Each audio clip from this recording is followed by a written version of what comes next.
GML रागिनीच्या 6व्या पॉडकास्टमध्ये आपल्या सर्वांचे सहर्ष स्वागत। या पॉडकास्टमध्ये आपण डिस्ट्रिक्ट 3030चे दीपस्तंभ असलेले सर्व डिस्ट्रिक्ट गव्हर्नर यांच्या कामगिरीचा धावता आढावा घेणार आहोत, ज्यांनी रोटरीच्या सेवा मोहिमेला प्रगत करून सदस्यांना प्रेरित केले, रोटरी फाउंडेशनला पाठिंबा दिला आणि जिल्हा प्रवक्ता म्हणून यशस्वीरित्या काम केले।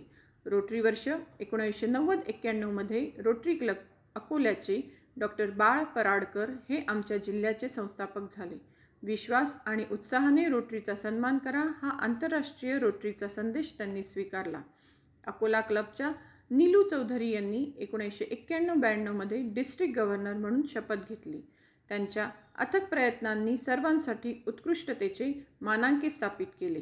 1992-93 साठी रोटरी क्लब जळगावचे डॉक्टर चंद्रशेखर सिकची गव्हर्नर झाले। RI थीमला प्रोत्साहन देऊन नेत्रदीपक नेतृत्व त्यांनी दाखवले। 1993-94 मध्ये नागपूर क्लबच्या CN चारी यांनी RI संदेशाचे परिश्रमपूर्वक पालन केले।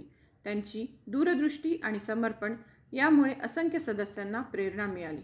1994-95 मध्ये नाशिक क्लबचे डॉक्टर अमृतराव पवार यांनी be a friend he RI theme पाळली आणि सदस्यांशी संवाद वाढविला। 1995-96 मध्ये चंद्रपूर क्लबच्या यशवंत कुलकर्णी यांनी रोटरी कार्यात लक्षणीय फरक केला।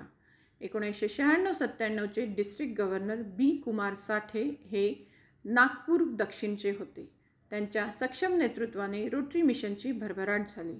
नागपूर क्लबचे डॉक्टर सतीश सुळे यांनी 1997-98 मध्ये गव्हर्नर पद स्वीकारले आणि त्यांनी एकत्र येऊन सहकार्याला प्रोत्साहन दिले आणि बदलाची प्रेरणा दिली।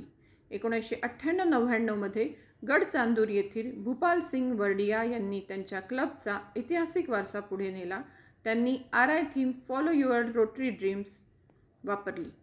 नाशिक वेस्ट क्लबचे RK भारद्वाज यांनी 1999-2000 मध्ये गव्हर्नर पद स्वीकारले। त्यांनी जिल्ह्यातील सदस्यांना अधिक जबाबदारीने वागण्याची विनंती केली। 2000-2001 मध्ये जिल्ह्याला एक दशक म्हणजेच 10 वर्ष पूर्ण झाली। जळगाव क्लबचे शांतीलाल रांका यांनी मेंबरशिप डेव्हलपमेंटमध्ये अतुलनीय अशी कामगिरी केली। चला तर मग भेटूया पॉडकास्ट लीडर्स ऑफ डिस्ट्रिक्ट 3030च्या पुढील भागात। तोपर्यंत ऐकत रहा GML रागिनी।